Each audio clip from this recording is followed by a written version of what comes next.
Nanawagan ang Department of the Interior and Local Government Unit sa Kongreso na kailangan ng amyendahan ang Juvenile Justice Law sa bansa.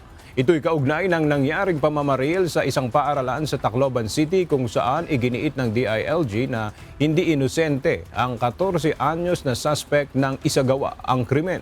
Gayunpaman, wala namang inirekomenda ang ahensya na edad ng bata na maaaring mapanagot sa batas. I recommend strongly to Congress that we work together to come up with a more comprehensive law on juvenile justice. And I cannot, hindi naman ako tagasulat ng batas, ako itutulong lang para maisulat ang batas ito at maibago.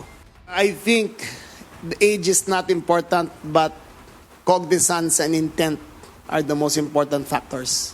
In this case, yung 14 years old, alam niya na hindi siya matcha-charge. Kaya siya ang pumutok ng marami. Siya ang nakabaril ng marami. And, ayon sa batas, malilibre siya sa ginawa niya. So there must be change.